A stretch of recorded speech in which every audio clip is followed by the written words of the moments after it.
It is August 13th, 2021, and Friday is the new Monday. As tonight we had 3 hours of wrestling.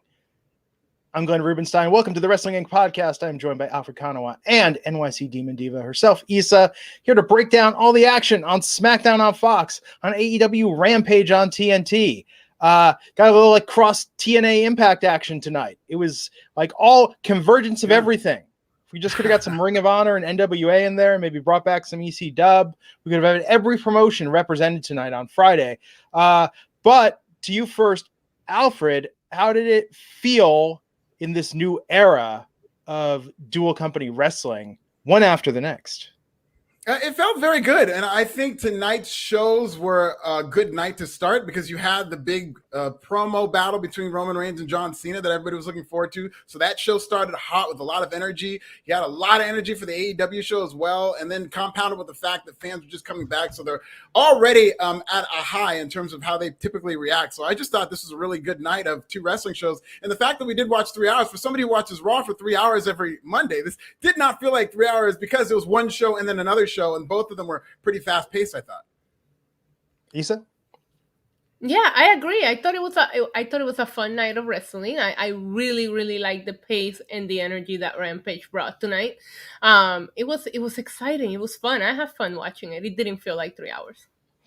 And Rampage, fitting name. This was like wall-to-wall wrestling, almost no story. If you did not watch on Wednesdays, a lot of people tuning into that out of curiosity probably were saying, what in the heck is going on? It will be interesting to see what kind of rating it pops. My thought, and granted, with an hour time slot, this is going to be tough, but my thought was Friday is a better night following SmackDown. It's a unique opportunity.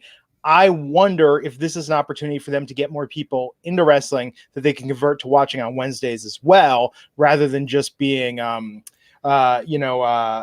end fans who watch Wednesdays and then Fridays. Yeah, hopefully they will be able to do that. And, that should be the goal in terms of synergy. I think if, Rampage does a good number tonight, a lot of Wednesday's show was dedicated to them telling you what was going to be on Rampage, telling you the matches you were going to see, setting up the card. So if they could do that, as they build an audience with Rampage and they do that on Dynamite and they're able to use those shows to promote each other, I think that's going to rise all boats. Yeah, it actually felt like a mini pay-per-view tonight. I mean, having three title matches, all that action. Definitely had a big show feel. The crowd was electric, as it were, on fire tonight. And next week, they're going to be in Chicago. So CM Punk showing up next Friday? Assuming? He better. If AEW wants out with their lives, CM Punk needs to show up to that show. It's either CM Punk or Michael Jordan. Those are the only two people who they could get away with having on that show. There you go. Now, do you think he does a promo or do you think he steps in the ring? He definitely does a promo. I don't think they're going to give away the first match. Or maybe he doesn't even talk. Maybe he just shows up at the end. He just soaks it all in and they go off the air and then they tell you to go on Dynamite to see what's going to happen next. It would seem like the end of the match with Darby and the Best in the World thing that they're building. Like, it would seem like he just shows up at the end of that. Maybe he's in the stands just eating popcorn and we just glance by him and that's it. That's his appearance. Nothing else. It's true. Vito and 89 The Brainchild are saying that Scottie Pippen or Dennis Rodman could show up. Those also might possibly. Yeah, I don't know about that, man. I think it's Michael Jordan to see him. But yeah, Scottie maybe. Scottie, Dennis would be great to see. But those. What about the fridge? Ditka, Butkus? No. They would have to be the whole 85 Bears, and they would have to do the Super Bowl shuffle. They would have to do the Super Bowl shuffle. Yes, they have to. Guys, Absolutely. we don't have CM Punk, but. And maybe that makes it. But then remember, that's 12,000 people in one building. The rest of the wrestling world isn't going to appreciate that, But they'll get some headlines, man. You reunite the 85 Bears doing the Super Bowl shuffle. That's something. Well, before we dive into the wrestling tonight, what do we got in the news? Oh, my God. What a busy news day. And we'll start with a power struggle reportedly in the WWE NXT brand. This week's Wrestling Observer newsletter, Dave Meltzer reported that there is some political maneuvering backstage. And as a result of some of these releases, this is partly, according to this report, WWE and Vince McMahon being upset that Triple H in NXT could not get the job done against AEW. There's a power struggle, and part of these releases is seen as Triple H someone losing his control on the brand because WWE and Vince McMahon are reportedly mad that NXT was there to put AEW out of business. That clearly didn't happen, as you saw with an extension show tonight. So WWE, NXT, Triple H, and Vince McMahon looking like reportedly tension between those two. What do you guys make of all these recent reports of the releases, starting with you, Issa, and then subsequently what's reportedly going down backstage? I mean, it does feel like there's some kind of disagreement with the higher up, especially with the way that I feel like even before the releases, the whole Karrion Kross on the debut on the main roster felt weird, like a message was being sent, right? I don't understand. This is like Wednesday night wars are not a thing anymore. Why get upset now? If you were gonna get upset, you should have gotten upset back when you were losing head to head every Wednesday. Now it doesn't really matter. Yeah. Kind of crazy. I mean, you know, I would like to see Shane McMahon be put in charge of NXT, and then we have an on-screen conflict between him and Triple H for the soul of NXT. I think that would really invigorate the brand. Shane McMahon is the best in the world, so he might be the one showing up next Friday. Oh my God! Oh, there you that go. would be a get. Look at that! Breaking news here on the podcast. No, I mean, look, this is to be expected, right? But I don't know. I mean, when you look at what AEW had going in its favor, USA Network didn't get behind NXT. Even Raw and SmackDown didn't get behind NXT the way that TNT and Warner Brothers got behind AEW. Right. You know, and there's a difference there. I mean, yes, it's about having good product, but the promo machine also matters. Plus, look at when they popped everything, they did win, like when Charlotte was there or like when Sasha appeared. Like, they could have done more. Like, they had, and I wonder if Triple H pushed back against that. He was like, no, I want to win on our own merits, not, you know, stunt crossovers. But they could have done a lot more to bring eyeballs. I absolutely agree, especially when it was proven that it worked just about every time they brought a main roster star, whether it was AJ Styles, Becky Lynch, anybody who's from the main roster came to NXT would do a better number, and the ingredients were there. I just feel like it might have been an ego thing where WWE didn't want to go full bore and try to throw all their guns in NXT or AEW, because in the event that they did lose, then it's, you know, even more disheartening, and they just maybe underestimated the competition that they had, so they just figured, yeah, NXT can do it. But if you knew just how kind of much momentum that AEW had, it clearly took more than what NXT was willing to give. And then stylistically, I just think NXT was offering something too similar to AEW. And that's a part of the report is, you know, that's one of the frustrations. Is there was a lot of these undersized kind of independent wrestler types that AEW had many of and was showcasing maybe a little bit better. And NXT just often was too easy to compare to AEW in terms of them not doing something as well as AEW. But if Chris Jericho were in NXT, you know, I mean, this is where you can't discount star power. Right, exactly. You know? Yeah, that's a mistake Vince McMahon's made before. Yeah, and no offense to Finn Balor, but Finn Balor coming back to NXT is not Chris Jericho. Right. You know, the woman that cuts my hair knows who Chris Jericho is. Maybe she doesn't know who Finn Balor is. That's a great test. That's a great test of star power. We're going to start running. Does Glenn's barber know you? It is. Well, they want to talk about Total Divas a lot for the most part, and then Jericho and Stone Cold and Mick Foley. That's what I had a woman barber when I was living in West Covina, and she would always ask me about Total Divas, kind of conflating it with pro wrestling. And I would tell her, no, I watch WWE, and she would always talk to me about Total Divas as well. Wait a second. You lived in West Covina? Yes, I did when I first got to LA. Really? I lived in West Covina like 20 years ago. Really? Look at that. South Barranca, like the big apartment fortress. I was very close to that. I was off Green Avenue. Yeah. Oh, okay. So I was right across the highway from In-N-Out Burger, with the huge lines every weekend. Absolutely. Wow. Well, there you go. It's a small world. West Covina. And you think, oh, it's not that far from LA. Wait until you drive to LA from West Covina to just realize how far that can feel. Anyhow, we will pick up on that later. Well, some Keith Lee news in terms of I'm sure he's been at West Covina. Actually, kind of a very positive, more uplifting news, I guess, with Keith Lee now that he seems to be on the other side of these health issues that kept him out for so long. He sent a long tweet. You guys can go on his Twitter account and check out this information that he's now divulged in terms of him being out. He did reveal that it was him who gave his girlfriend Mia Yim COVID. There was this controversy that she had COVID and gave it to him, and she was the subject, of course, you know how things get on Twitter, of a lot of trolls, and he did correct that in terms of him contracting COVID first and giving it to her. He had some heart inflammation issues, and now that he's back, he's kind of been clear to wrestle, as we've seen, and he's just working himself back into shape. So Keith Lee looks like he's on the mend. Good for him. Glad that he's back. Glad that he's okay. Yeah, I'm glad that he decided to share his story because there was so much speculation, and a lot of times people just think, "Oh, he's been buried. Look, they're not using it," and then you find out this guy's like literally fighting for his life. And I Yeah. do think that a lot of people owe Mia Yim an apology because I personally thought when that whole thing was going down, we don't know how anybody's contracting COVID right now. There was so many outbreaks in WWE and the Right. Oh yeah. Performance Center that I didn't think anybody should be pointing fingers. And the fact that she just refused to leave his side, that's a queen right there, and people owe her an apology. Absolutely. Very well said. Let's go to some good news. In the Garganos, Johnny Gargano, Candice LeRae are expecting their first child. I don't know if you guys are as excited about this as I am, not only for their job security, obviously, but for storyline reasons. This Gargano Way family storyline, like I was beginning to be over it just because it seems like it's jumped the shark with them doing this whole thing with Dexter and Indy and going on dates all the time. But I think this child being added to the family has got some potential. What do you guys think? Especially if it's revealed that Tommaso Ciampa is the father, and we reignite that feud. I mean, No. long-term storytelling right there. That is Yes. long-term storytelling. That would be hilarious, actually. Congratulations to the two of them. It is exciting. I thought the same thing, Alfred. I was like, well, they're already playing mom and dad on TV, so they might as well keep going with it. The only thing that worries me here is that the WWE NXT Twitter account sent out a tweet that said in 2043 at the CWC, people are going to be chanting baby wrestling. And I was like, you guys are going to be at the CWC for that freaking long? Like, I'm already over it. Yeah, at least wholesale or something, not the CWC. Yeah, come on. And strangely, in 2043, Gargano and Ciampa will still both be in NXT. Reply right now. I'm going to give you time to reply to that tweet and do it like that, just like that.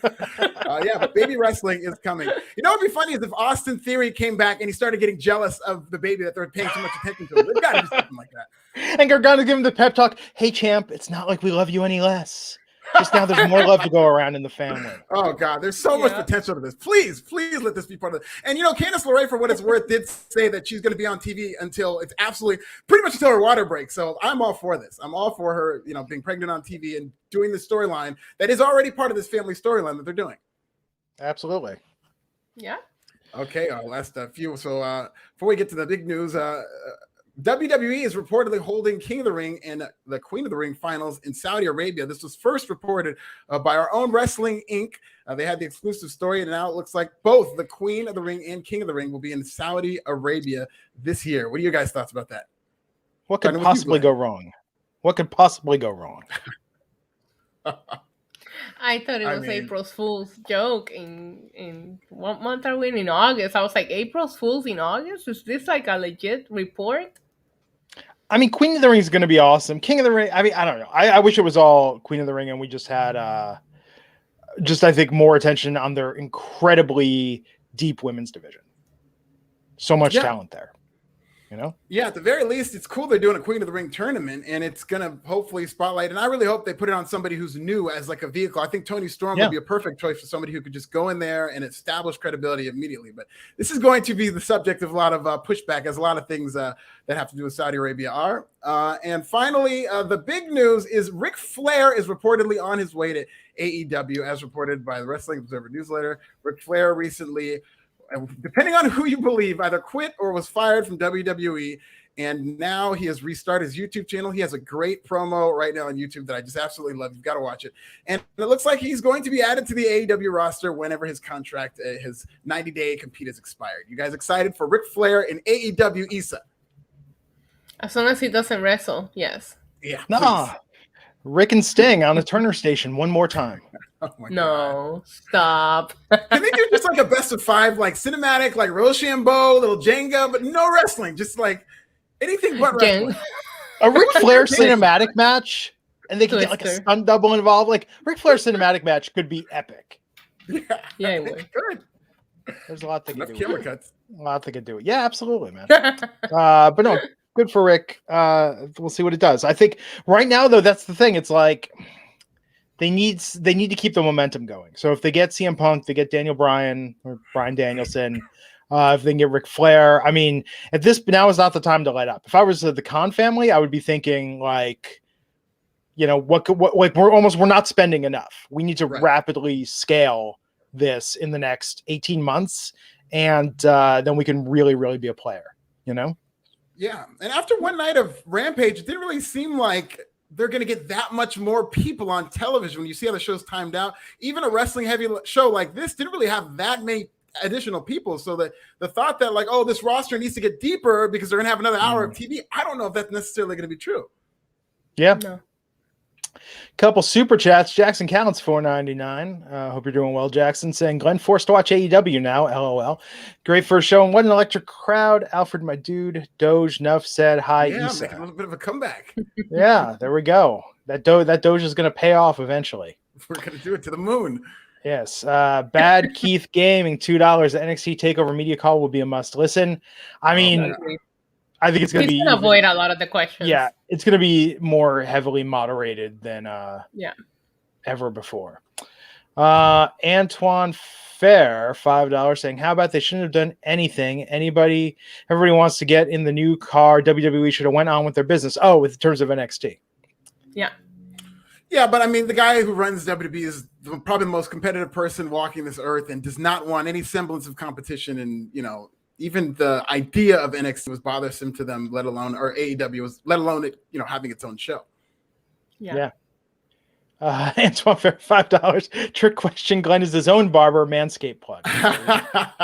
It's true. I did all this myself using my Manscaped. I just got some merch from Manscaped. Shout out to them. It's great merch. Oh, it's good stuff. I'm all ready for a date I have later tonight. Oh, well, there you go. So let's see what else we got. Sorry, I'm catching up on these chats now. Someone saying their barber knows me. Now I'm curious who their barber is. Because do I know any barbers? Maybe. I don't know. So what are we gonna do tonight? How are we gonna dive into this? How are we gonna cover this? Arthur Steele, let me just read this. $4.99. What up, men? Hey, Issa, SmackDown with solid AEW was red hot. FYI, y'all should do a pop culture podcast spinoff. You three have excellent synergy. Keep it up, squad. I think we're just gonna slowly turn our podcast into a pop culture podcast with a little bit of wrestling. A movie review and then 15 minutes of wrestling. That's been my 5-year plan in taking over the Wrestling Inc. podcast. You know, how can we get more pop culture into the wrestling discussion? I think it's important. I think it's important to do. Watch both Tales from the Crypt movies last night, both Demon Knight and Bordello of Blood. Oh my God, I love Bordello of Blood. That was great. Wait, really? The show, the series, the Tales of the Crypt series that used to air late night. I think it used to air after Shotgun Saturday Night or one WWE show, and because I remember I would stay up and watch it, and it was great. The Crypt Keeper. Yeah, Demon Knight is a fantastic movie. Jada Pinkett Smith, directed by Ernest Dickerson, Dickinson, whatever. He was Spike Lee's DP on Do the Right Thing. It's a great movie. Billy Zane having so much fun in it. But then Bordello of Blood, Dennis Miller apparently just improvised all his dialogue. It's such what? Oh, that actually makes sense. Yeah, but it was very enjoyable. It was a shitty movie, but it was very enjoyable. I don't know how much it aged, but it aged poorly. Corey Feldman, especially. Yes.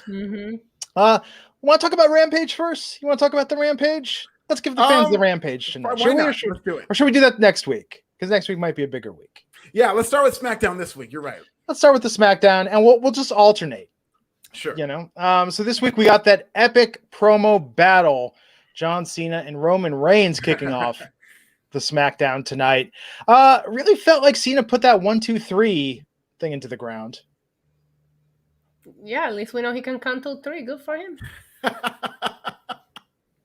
But I mean, these were good promos, though, right? I mean, they really tried to light a fire under that match at SummerSlam. Yeah, I mean, I very much enjoyed this segment. I thought they were good promos. I felt like they really set John Cena up to be the star of this because, you know, John Cena is one of the all-time great promos, and I feel like he was very unleashed. He he had a lot of memorable lines here. I thought John Cena was on another level. He didn't do the 1, 2, 3 thing a lot, but I think this is going to forever be known as the 1, 2, 3 promo. Just because of he mentioned Dean Ambrose running off. That was crazy. That got a big reaction. He did the CM Punk where it's one of those promos you got to go back and look because there's a lot of like double entendre bars like what you see in battle rap where I might blow you a kiss when I leave the arena, which is a reference to CM Punk doing the same in Chicago. He cut the pipe on in Las Vegas, Allegiant Stadium. I mean, it was like a 4D chess promo here. I thought it was a great line. But I thought Roman Reigns is good too. I just don't think they set him up to be on par with John Cena.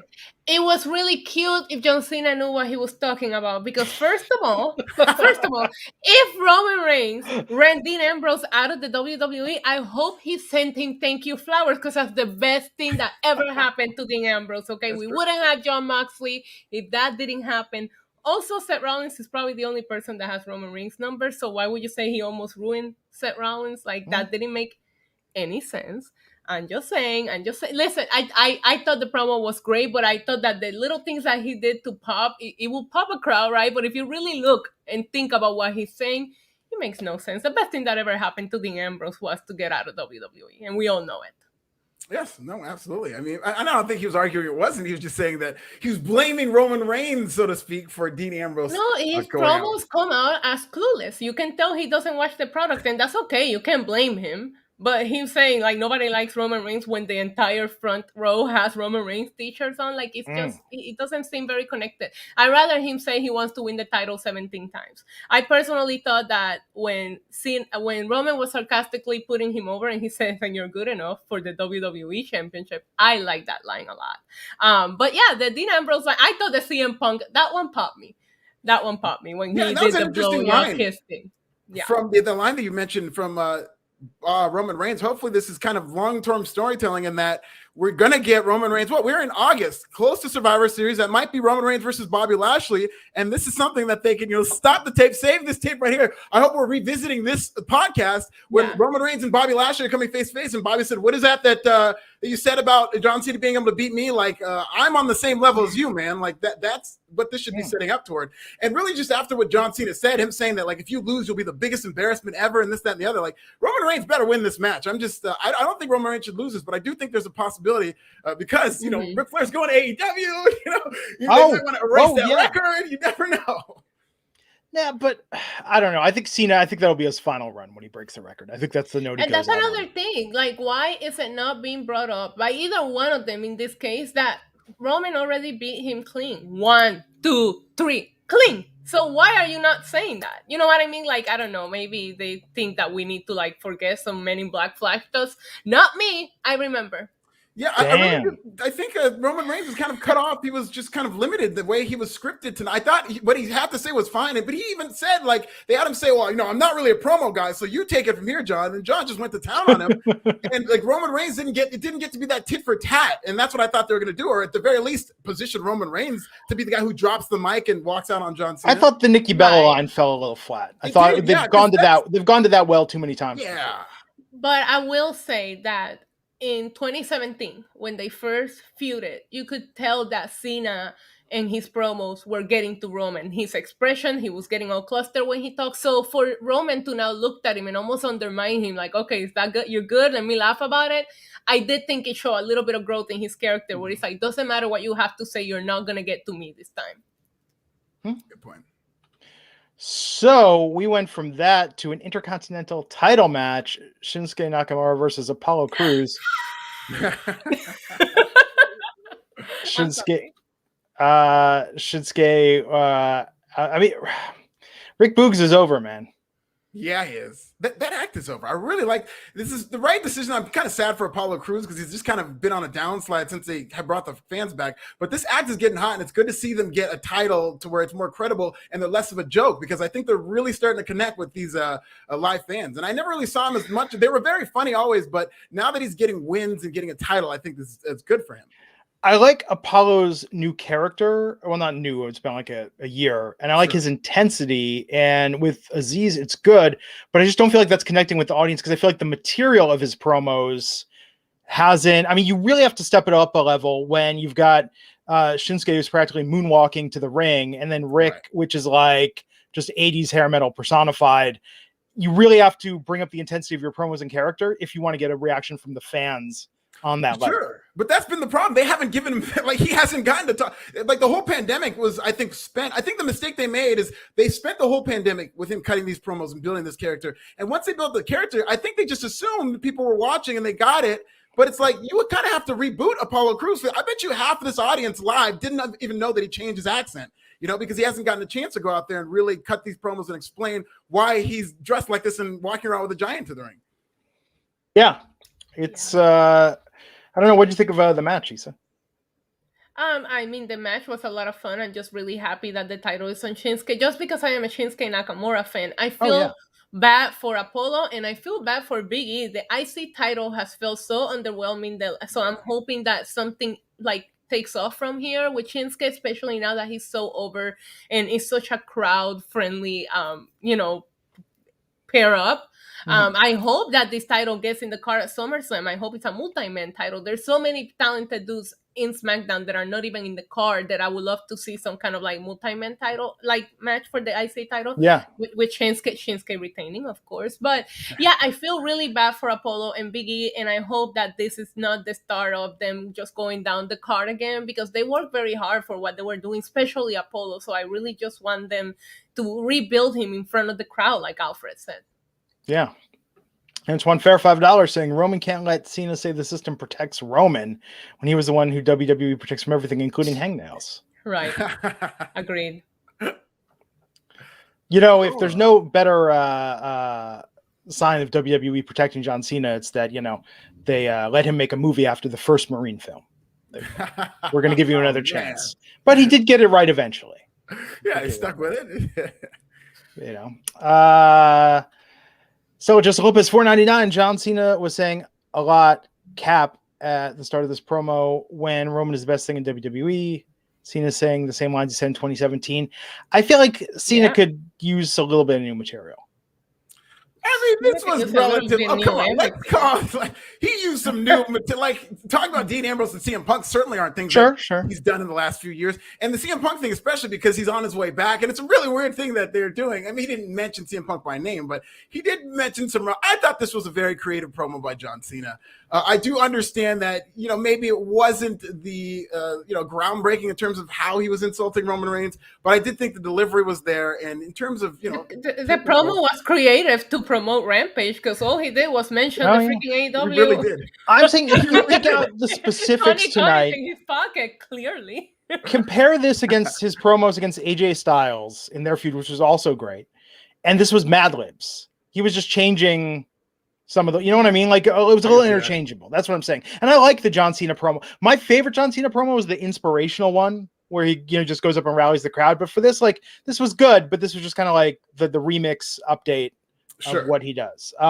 Steve Marcuccioli, $4.99 in this promo made me believing Cena may go over. You and me both, Steven. I mean, probably not, though. Yeah, you can't trust anything. I don't think you can leave anything to chance, especially lately with WWE. They've been doing a lot of random booking, and the fact that he keeps talking about that 17 titles, which is the draw. It's a draw to have and something to mention to get people excited about the possibility. You are smarter than that. You're really gonna fall for that. Do you know how many times he did the whole 16-time world title? I'm gonna tie the record when he was feuding with. No, but it was when he was feuding with Rollins back in 2015. That's what he was using for his promos. You're smarter than that, Alfred. I'm not picking him to win, but I can see him winning. I will not. Here's what I'm gonna do. I'm just gonna. He lost to crappy Roman Reigns back in 2017. Like, why would he go over now? I'm just going to make a second DraftKings account, and I'm going to bet on both Roman and Cena because I can't decide. Hedge your bets. It just depends on what John Cena's schedule is. But it's true. Stellar Justin Lopez, $9.99, saying we got the payoff for Roman's missionary position line. They saved this for the big exchange. It also made Roman look like a hypocrite after saying Cena relied on whale jokes. Moby Dick. Oh, got it. Yeah. That's emojis can mean anything now. It was a great heel move. Yeah, it really was. And Cena actually did say the word, not Moby Dick, but he said the word on TV. So that was very interesting. And the Nikki Bella, they should have given Roman Reigns better material. I think Roman Reigns was very good in what he had to say, but they could have done better than another Nikki Bella shot. Listen, the ladies that cut your hair that watch Total Divas, that's true. Keep up with the Bellas and understand that Nikki Bella has been very open about how her new man is the best that she's ever had. Okay, so if you're paying attention to that and you listen to this line, you go like, well, she's screaming it off rooftops right now. So I mean, I'm just saying. Ask your barbers. Did she comment on Roman's promo a few weeks ago? Stellar Justin Lopez, $1.99. I feel bad for Apollo. Dude's getting zero reaction.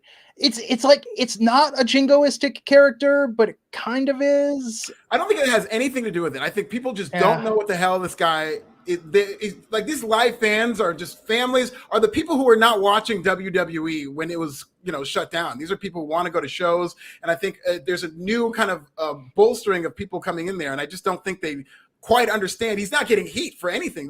This is the Apollo Crews they saw before everything shut down, and he was getting no reactions. And they decided to do something when nobody was there. And then now they're back, and they're just going right back to that. And they have been going to not your typical wrestling cities, because the only one was Chicago, and that was Raw, not SmackDown. Right. So they're also going to cities that are not like, your smart fans. Right. Antoine Fair, $5. I will say this. What if Flair found out Cena's going over and he asked for his release? Conspiracy. Oh. Ooh, I love a good conspiracy. And the plot thickens. What do you think about that? It could happen. Well, tonight, not a huge match. I mean, there was some decent back and forth, but Shinsuke won the Intercontinental Championship. Yay! It was a lot of fun. Cheers to that. Very fun. But then we had the Street Profits versus Alpha Academy. Quick match. Street Profits getting a win.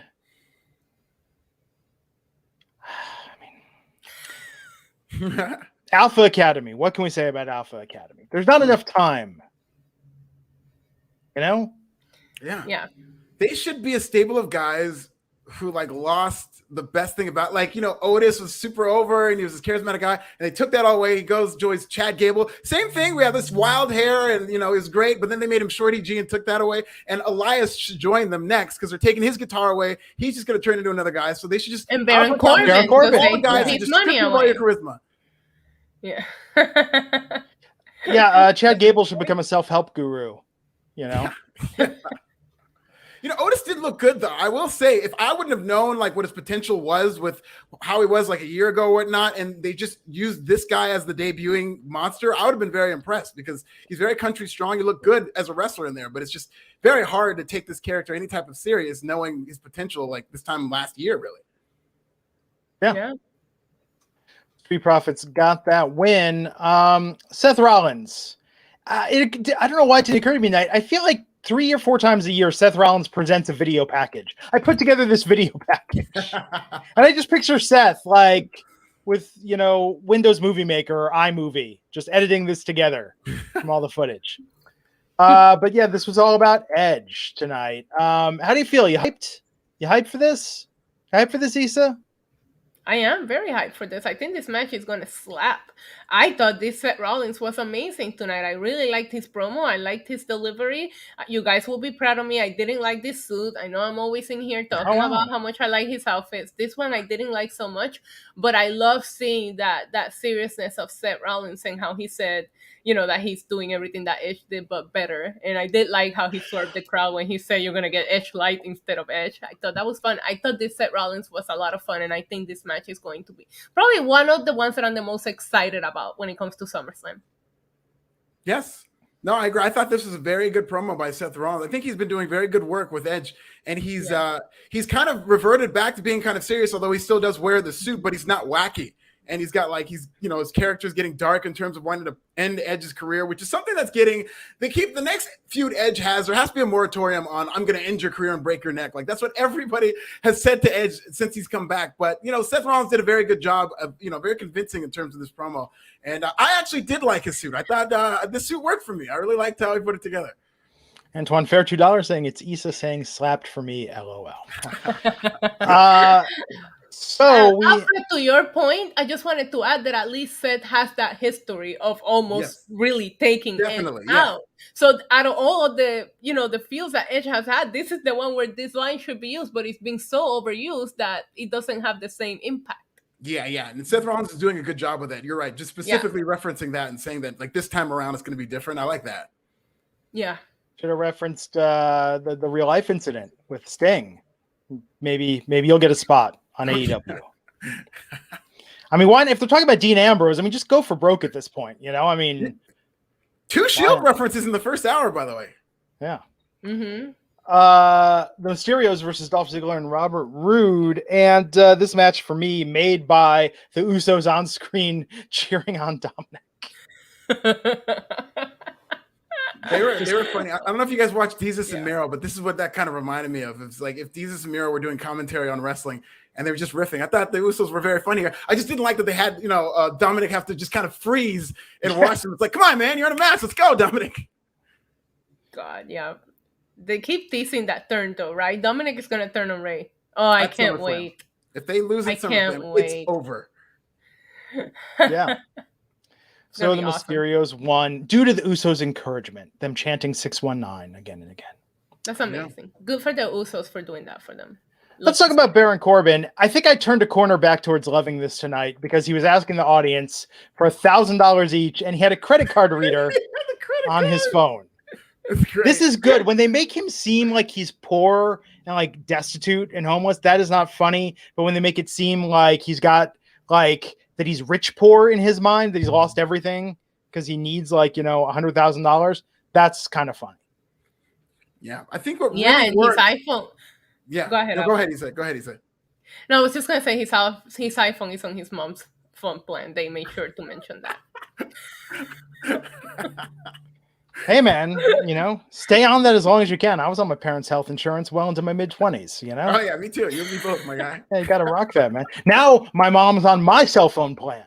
How the tides have turned. Pay it forward. Right? Yeah. What a good son. No, I like the fact that, and to your point, Glenn, the focus, and they kept hammering it home on commentary to connect why this character is such a heel, is it's a fall from grace. I don't think they focus as much on him being homeless this week in terms of, man, this guy used to have it all, and he was a jerk about it. Like, he was king, he was constable. So you're thinking about how much of a heel he was with all this power and how he's fallen from grace. And I think that is what makes him a heel. And also the's he's like Gollum, like we're going to get into it later. Like, they're going to not make him like an empathetic homeless figure. He's going to be like a troll who has to go and steal and pillage in order to live. And like, that's kind of funny in terms of like what he ended up doing later tonight. Yeah. He wrestled Kevin Owens for $1,000. And then if he won, he had to stop asking the WWE, or if he lost, he had to stop asking the WWE Universe for money if the first KO beat him tonight. That was such a ridiculous call by Michael Cole. It's like, Baron Corbin has just lost his right to ask the WWE Universe for money. Well, and then backstage, Baron Corbin ran up to Big E and took his Money in the Bank briefcase. It's happening. I said he was going to start stealing things from everybody backstage, and it's finally happening. Did you guys see the signs on the people in the front row for Corbin? No, Somebody had a sign that said, Corbin took my lunch money. The other one said, Corbin owes me $20. You left your tent in my backyard. Like, this is taking off. It really is. Well, I think those were WWE like produced signs because they really kind of hit them. But maybe they did just write them. Maybe they wrote them themselves. But those were, it was great that I saw somebody tweet one earlier that was at the show that they brought it. So I don't know, the ones in the front row seem very planted, but there's a couple of people that were tweeting their signs. It was one of the most heartbreaking destroyers of kayfabe for me ever. I was at Raw in Oakland a couple years ago, and they were handing out. They had a big stack of like "Go Sasha" or "First WWE Show," like a big stack of poster board signs they were giving the audience. Oh no! Bummed me out so much. Now you know the sausage is made. Yeah, AEW though, those were real signs. And let's get some Wrestling Inc. signs in the AEW audience. Let's get some commenting, on this show. I like a "Stay on Topic Glenn" sign during AEW. If we're going to Chicago next week, let's get that on the air. Antoine Fair, $2, saying, I turned my mom's cell phone off. Heel move. I guess she was using all your anytime minutes. Hey. Like, damn. Yeah. So he took the Money in the Bank briefcase. Now, I don't know if he realizes not actual money in the Money in the Bank briefcase. No, but he wants a big contract match. Remember, he was trying to steal it from Finn Balor, so he's just trying to get that championship match. Yeah, I think this is just something for Big E to do, hopefully, and he just kind of gets it back, and they don't do any shenanigans with this briefcase. But they'll go to court, man. Oh my God, I think that or somehow him stealing. Listen, we've seen the Money in the briefcase, the bank being stolen before, and it ended up with the guy who stole it. So I'm a little bit nervous, but I think Big E should be fine. Yeah. And we had the main event segment tonight, which was the contract signing between Sasha Banks and Bianca Belair out there facing off cutting promos on one another. They did sign the contract. I was expecting Baron to run out and try and sign his name to get that match against Bianca. But we had Sasha like bring in his backup, Zelina Vega and Carmella, which I thought was interesting. Yeah, why? They're probably going to be are they going to be a stable? Is this because they were kind of matching? So they're either a tag team or this is going to be the new act is Sasha Banks and her goons and Zelina Vega the worst and Carmella. Yeah, I guess. I mean, we need more explanation. Maybe we'll get it. Maybe if they gave the women more time, we would have gotten an explanation. But yeah, they don't do enough women's stables in WWE, and they haven't really gotten that right when they ever tried. So Riot I Squad. would like to see a women's stable that really hits, and I think that's a missed opportunity. And what was the deal with Absolution? Exactly, it was never really explained. Yeah, they never really explained Absolution. There was PCB, and they were originally named something else, but it was the same name as like a porn. Submission Sorority. Yeah, as I act like I don't know what it is. But like, you know. Could you tell me the name of that website to make sure I never visit it?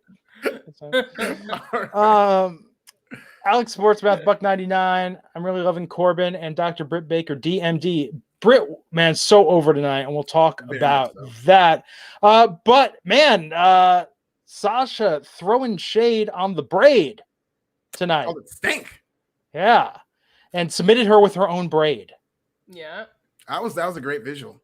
I love Sasha Banks and Bianca Belair. They have this thing where they know how to yell it over each other and make it seem like realistic, where it's not obnoxious. Like what we saw with Liv Morgan and Zelina Vega that one night on commentary was just very obnoxious. But the way they did it seemed like they were about to like actually start throwing blows at each other. I really like it. Yeah, but compared to last week, I didn't like the way that Bianca came off. I thought she came off so badass last week, you know, accepting all the challenges and everything. And tonight she was just like, oh, should I turn around so you can stab me in the back again? It's like, you shouldn't never expected her to be your friend. Like, I didn't understand why she's so caught up on that when it was like, it was a 1 hour friendship, sis. Let her go and beat her ass at SummerSlam, you know? Yeah.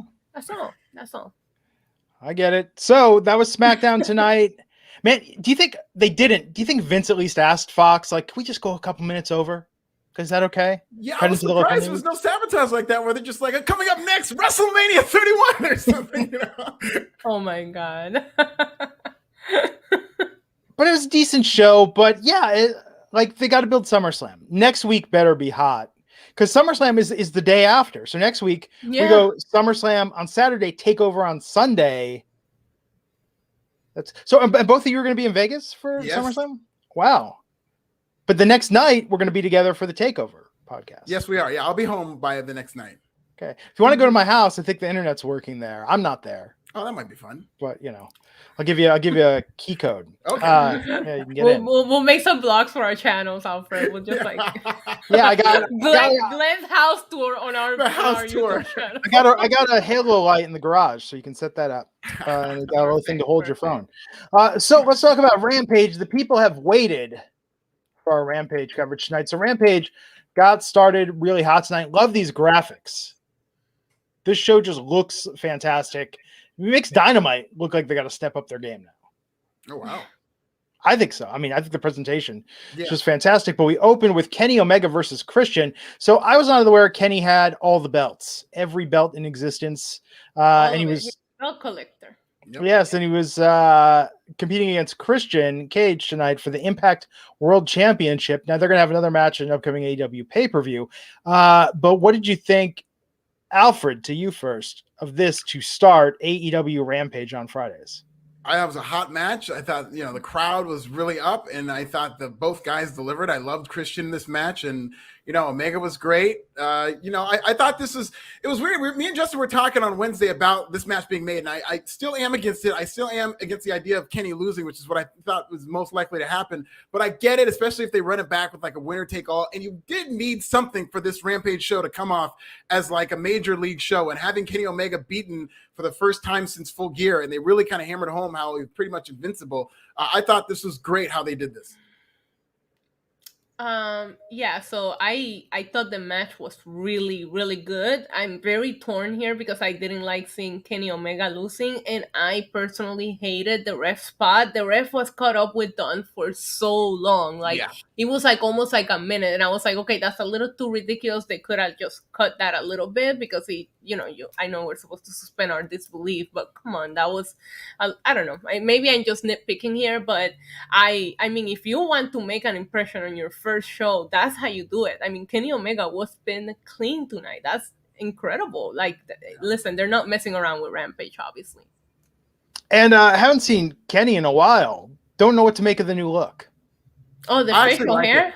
Yeah, I like what he's doing. I hope he just grows it out more and more. And to your point, Issa, about the referee being distracted, it's funny because like all I could think of is like they're lucky Jim Ross is not on this show, because like 20 seconds into that he'd be like, "What the hell is going on with this ref? Turn around, ref!" And he'd have been burying that ref for at least 30 seconds. But what's better, Jim Ross calling him out or Jericho screaming the entire hour? Yeah. He was very loud on commentary tonight. Like, very much. I would have loved to hear Jim Ross's reaction to this. I know. And Glenn, to your point with the facial hair, I don't know if you watch BTE, but he's been trying to shave it off. He just hasn't been able to. Yeah, he always gets cut off. I know. There you go. There you go. And a 4-man booth tonight. Yeah, for the first segment, because then Mark Henry ran out and he was more of a backstage guy, but they were fine, I think, as a 4-man. There's a lot of these guys just really know each other, and there's a lot of chemistry there. And I do agree that Jericho, I think, when he's on Dynamite for 2 hours, is a little like after the first hour, it's just a bit much in terms of him yelling. I feel like he's perfect for a 1 hour format, because he is just like that kind of hard liquor where it's just like you don't want to drink it all day, but if you just like for an hour pre-gaming, that's fine. Jess Goer saying Jericho sounded like Sam Kinison tonight. He does. He does. When he yells like that, that's exactly what that's what I think about too. But I will say, I didn't like it. Like, maybe it wasn't for me, but it did match the energy. Like, it was so loud. The crowd was so crazy. So he did mimic the energy of the crowd with his screaming. It was very high energy. It worked tonight with the both of them together. This was not like the Howard Dean scream where we only heard the screaming and not the crowd. They matched. Stellar. Yes. If not for that, he would have won, man. He would have. He really would have. Stellar Justin Lopez, $4.99. It's going to depend on ratings, but how long until they expand Rampage to 2 hours? I hope it's a while. Yeah, I thought it worked. I mean, the only thing is that you have to watch Dynamite, because the Rampage is going to be straight up matches that are built throughout, Dark and Dynamite. There's no way that you can just tune in and understand the stories. But if you just want to watch some good wrestling, it worked tonight. Yeah. Well, we can get Rampage Dark, Rampage Elevation. Oh my God. If they stretch it out to an hour, we'd be starting this show right now. Midnight your time. Yeah, thanks for the reminder. I can't do 4 hours. You're like you're going on a date after here, and I'm over here like staring at my bed, like, let's wrap this up. Well, Alfred, I mean, the Cougars don't come out till what? That is true. Yeah. That is true. They do come out a little later. Applebee's on a Friday at 11 Pacific. And West Covina, no less. That's where it's really hot when you want to go back out there. So that's a callback, people, to a show 3 months ago. I know exactly where that Applebee's is, by the way. Yes. Actually, you know what? The TGI Fridays in West Covina is why I decided to go vegan, because they had like half price. They had like late happy hour, like half price apps after like 10 at night. And we lived like right across the way from there in BJ's. And I was a vegetarian at the time, so I'd go to TGI Fridays and be like, I'll get the potato skins, the nachos, the cheese dip bowl. And I would just wake up with like a food hangover, feeling like somebody just punched me in the gut repeatedly. And that's why I was like, I have to go vegan. I can't live like this anymore. That should be like Chili's should do an ad campaign of all the people who ate at TGI Fridays and then decided to go vegan, and then like they'll try to bring them back or something. Absolutely. Oh man, like 3 Del Tacos though in West Covina, so you can't go wrong with that. Oh my God, you're obsessed with Del Tacos. Have you tried when you're? Oh, I know if you think gastrointestinally, Issa, you can handle it. Del Taco in Vegas. Give it a try. I have a broken stomach, remember? Yes, that's what I was going to say. Del Taco might blow that up. Very tough. Do not touch Del Taco. Yeah. Well, you can get the fries. Yeah. Who doesn't love French fries at a place that serves Mexican food? Antoine Fair, $5. Alfred has a cougar date at Applebee's. Did you take my advice? Well, we didn't say it was a cougar in this one, but I have not had a chance to take his advice yet. But Christian Whiteside, I mean, this was a banger of a match. Great way to start it off. Yeah. Great way to show that All Elite Wrestling is really just about wrestling action, really entertaining matches. This was good. This took 20 minutes. Which one of you thought that Christian was going to get a world title before Edge when they both returned? Oh, good point. Who had that? Like, if that was that in their bingo card? Yeah, seriously. Of all things. Yeah. You know what else I liked about this match is like Christian had been winning matches using the spears. So he used a spear on Kenny Omega and that crowd bit hook, line, and sinker. Yeah. And like they thought that it was going to be the finish. So I really love that. Yeah. This was good tonight. And then we went from this into Miro defending the TNT championship against Fuego del Sol. Deals with Fuego won the match. He would get an AEW contract. Miro won this by submission pretty quickly. But Sammy Guevara came out after with Tony Khan, and Fuego got the contract anyhow. Issa, what'd you think about how dominant Miro looked tonight? Love everything they're doing with Miro right now. I was so unhappy in the beginning when Miro went to AEW and how they were treating him and he was in the stupid feuds. And this is the Miro that I always wanted to see. So I love seeing him. I was already saying my prayers for Fuego before the match even started. I did like the moment between Sammy and Fuego. I thought that was nice, but don't tell me you're a company where win and losses matter and then you come out and offer this guy a contract right after he loses his 50th match. It's like, okay, so why do we have rankings? Just saying.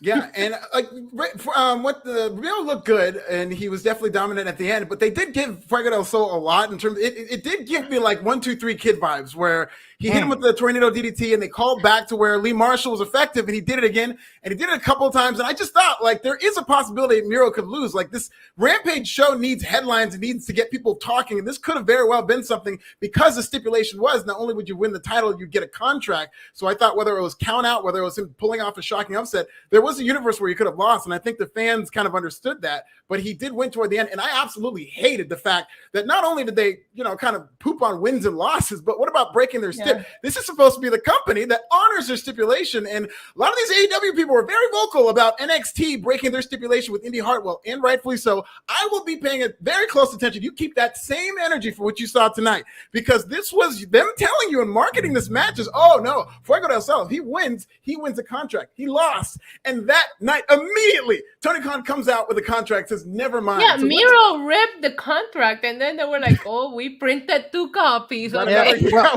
baby. We got all the ink that money can buy. So what's to stop him from doing that with Cody? So why should people care about these stipulations then? I think you got your next AEW commentary video, Alfred, about the power of a verbal contract. About it. Yeah.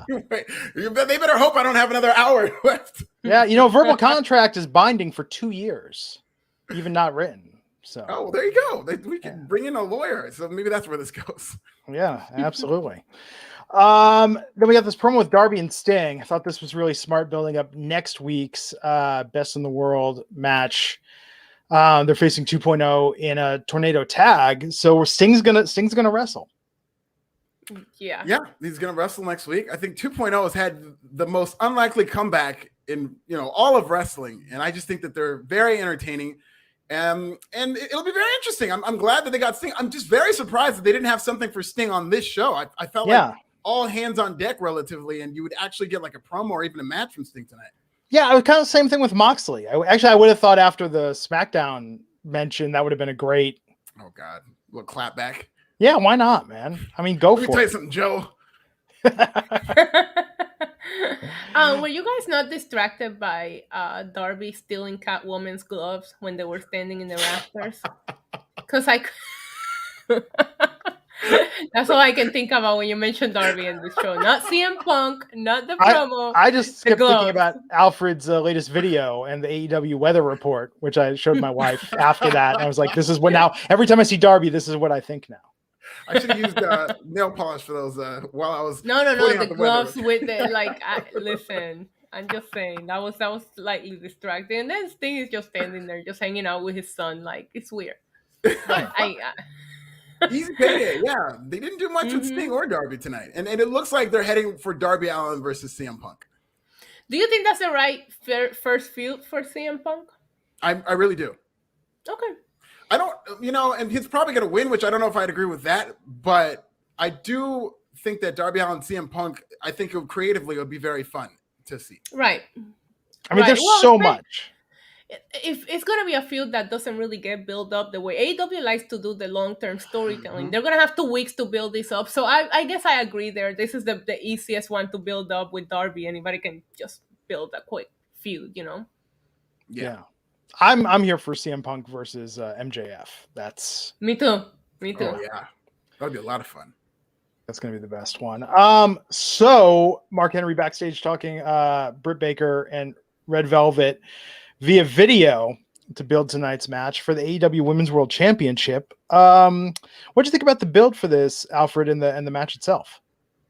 I liked the kind of back and forth. I really like because Red Velvet, they kind of still had her play the traditional baby face where Britt Baker was doing a lot of outside interference. They even threw the referee out. But I did like Red Velvet did lean into the reaction she was getting. And I think like one day, if they let her, she's going to make a really good heel. As good of a baby face as she was under these circumstances, I thought she was really good at being prepared for these fans to reject her because this was Britt's hometown. I thought they were hot.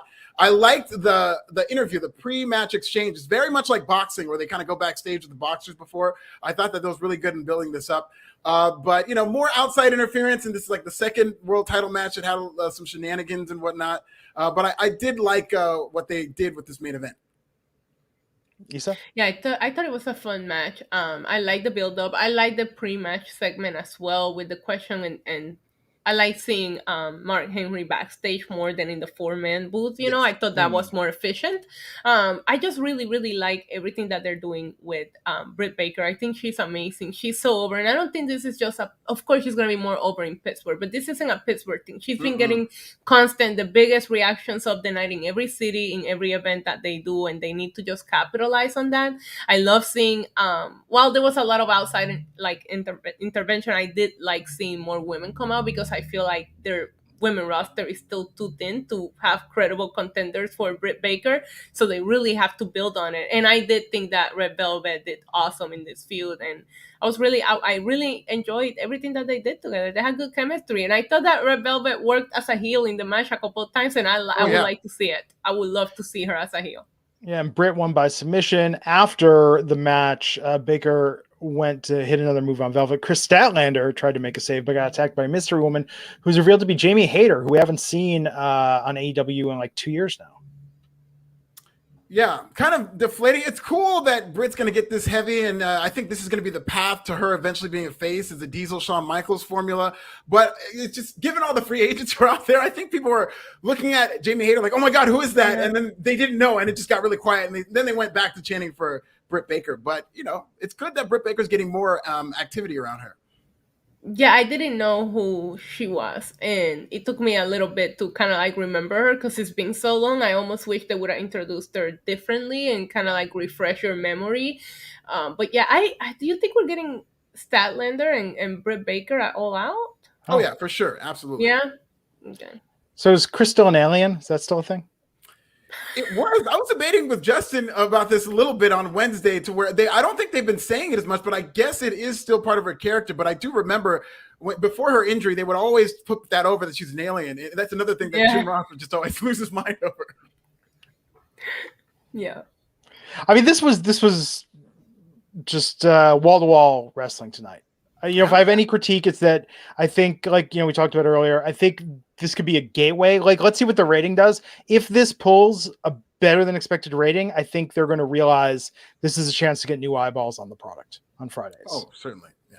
What do you guys think the rating is going to do? I'll start with you, Isa. I'm going to give it 700,000. Oh, wow. Good guess. I think they could break 1 million. Really? Yeah. I mean, didn't break 1 million on Wednesday. Yeah, but Friday, though, people are, right now, especially Friday, people are home. They don't have work the next day. So what's SmackDown been doing lately? About just under 2 million. Yeah, I think 50% of SmackDown for the launch. And look, every Turner station, I have seen this promoted on. They have been promoting it. And here's the thing. And, Tony Khan did mention this in terms of comparing it to like the David Letterman rollout, where that did huge ratings from when he went to CBS. And they have been doing a similar thing where they've been promoting it everywhere. But I don't really I see like high 7. I see like 780. Maybe. I think they're going to settle into about 700, maybe 650 or so, maybe more than that. But I see especially when they go to TBS, I think it's going to settle into like 700. But I do see like high 700s, maybe low 800. I think next week they'll pull a really good rating. I think so many people are curious that people will tune in next Friday. Yes, for sure. Yeah, but they didn't do very good numbers when they were doing Dynamite on Fridays at 10. So that's why I'm guessing in the 700s. What did I'm just curious. So here's what I think was interesting: is Sting was front and center all over those Rampage promos. Yeah. Yeah. I'm telling you, I think because of his iconic look and recognition, Turner focus grouped the hell out of this. You know what I mean? Like, the way they're pushing it, I think we could be surprised what this does. Maybe it's less, but look, if SmackDown could do 2 million on a Friday, I don't know.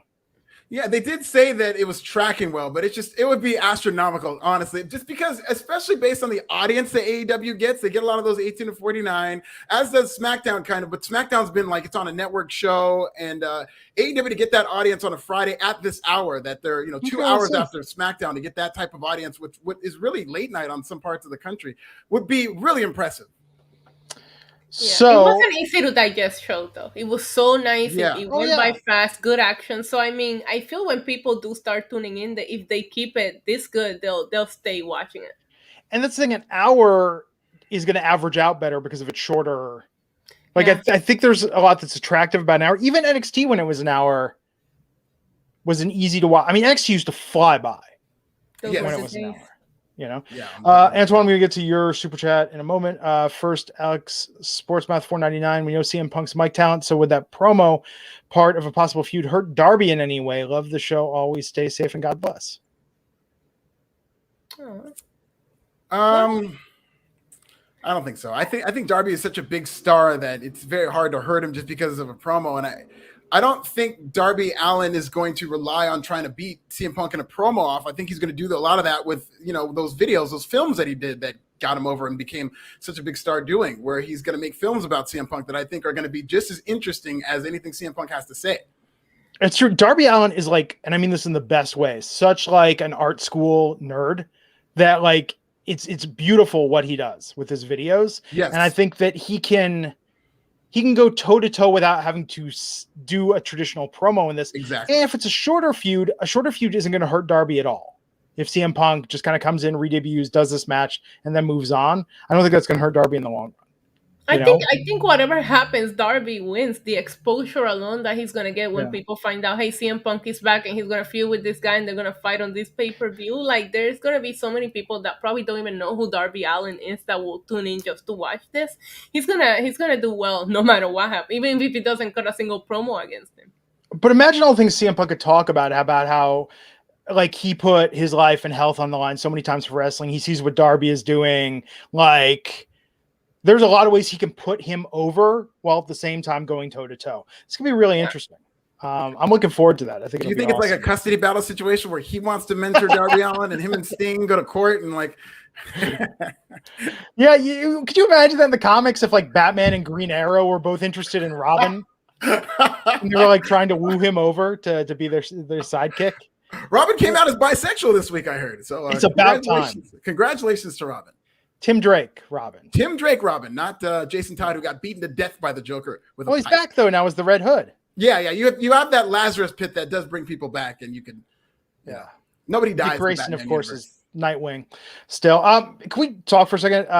Is Titans any good? I know Jason Todd's on the season of Titans. Oh, I haven't seen it yet. I don't have the DC. That's on the DC subscription channel. No, it's on HBO Max. They moved it all to okay. HBO Max, along with the Harley Quinn animated series, which is funny as hell. Ron Funches does the voice of King Shark. Oh, wow. The Bane on Harley Quinn, the cartoon is A+ material. But no, I've been meaning to catch up on Titans, but I'm excited that Jason Todd is a part of it this season.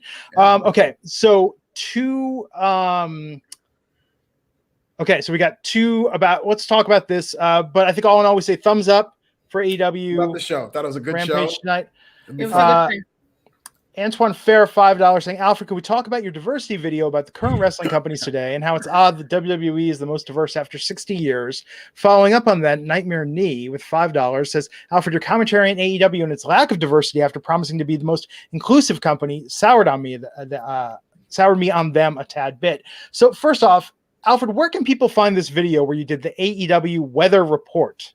Yeah, you can find it on Pro Wrestling Bits, which I'm being told is AEW's favorite YouTube channel. The Wrestling World is talking about it pro wrestling bits, you will find, as Glenn said, a weather report, breaking news weather report, as well as a field report about AEW. And the lack of diversity at the top is really, in terms of the prominent positions, who's being built as fully fleshed out characters. And what I'm doing is I'm just commenting on this. I think it's great for my comedy. So if they want to do this long, if they want to do it, they can keep doing it. But I'm just going to bring awareness to it because, as it was brought up in terms of 60 years, they didn't have platforms and people covering media who are vested in these interests 60 years ago. So they were able to get away with it. So if we're going to be in year 2 of this, and I'm looking and I'm saying who are going to be the next 5 world champions, when you see who's being set up for AEW, well, guys like Jungle Boy, guys like MJF, the average world title reign in AEW is 273 days or 237 days. That's another couple of years, 5 years. And I'm not going to sit here and wait. I'm going to continue to comment on it and bring attention to it so that can be a conversation. And I've, had good conversations with a lot of you, including tonight.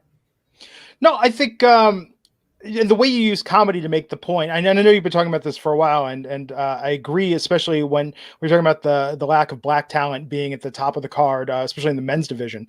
It's interesting, but I think the way they use comedy to make that point was just so brilliant. It's the funniest thing I've seen in a while because it's so biting. I appreciate that. I mean, with WWE, I know Glenn is a big fan of the weather report. I'm a big fan of the spectrum of whiteness meter. The spectrum of whiteness is a lot of fun. It's going to be hard to top that. And that's what I'm talking about. Listen, everybody keeps coming to me like, oh, what do you want them to do? Who do you want them to push? You know what? If they give us the spectrum of whiteness, let them just stay like that so that I can keep making fun of them. I'm hoping that this is going to open some eyes and makes it easier to talk about this because, it is easier to digest things when they're comedic. And I do like being funny. But hopefully that this is also going to be able to, I appreciate your videos. I've had conversations with you about how I feel with the lack of diversity when it comes to the Spanish in the Latin wrestlers, or they always just, you said that in your video, put them in a sandbox together. Like, let's make them all in a Spanish, like, stable, because that's what they're supposed to do. That's not how it works. So I really, really appreciate it. Yeah. And it's funny. It's funny. I appreciate you guys, all you guys who engage with me, and Glenn and Issa for taking the time to talk about it. I think it's very important. It's so well done. It's just a lot of fun to do. No, and I think it's interesting too because, like we talked about with AEW, I think they really position themselves as a more progressive alternative. And credit where it's due. I mean, tonight having the women main event, the first Rampage is great. I think what they've done with Nyla Rose and Sunny Kiss, I mean, they've definitely shown that they're very inclusive in some areas. But yeah, it's a very interesting omission. And then you look at what WWE has done. Now, granted, WWE is making up for 60 years of not so great to terrible behavior towards how they treated black talent. But it's such a stark contrast. And part of that is the fact that AEW, I mean, I read one article after another before they launched about how diverse and inclusive we're going to be, and everybody's going to get opportunities in this, that, and the other. And so I'm just holding them accountable to this promise that they're making. Otherwise, it does feel like they're using Black and Latino and other communities as kind of a marketing tool to where then when it's time for the important people to get pushed and be characters on TV, then it's exclusively white, which is not, or there's no type of diversity amongst them. It's not the promise that was being made. So I'm just bringing attention to it is all I'm doing. It was very well done. It was very well done. And I guess that's the silver lining if they keep this up, is that you're just going to have a lot of material. Very much so. Please. We might have another spectrum of whiteness in our future. Oh, please. Well, there you go. I did leave MJF and Moxley out. I thought it was too much, but I might include them and assign something for them. Two very talented guys, by the way. Well, I look forward to that. So Friday nights going forward, late night here on the Wrestling Inc. podcast after watching 3 hours of wrestling from two different promotions. Of course, we'll be back together on Tuesday. Yeah, and it's after midnight here, so now we can hit the WINC after dark. Grab your drinks.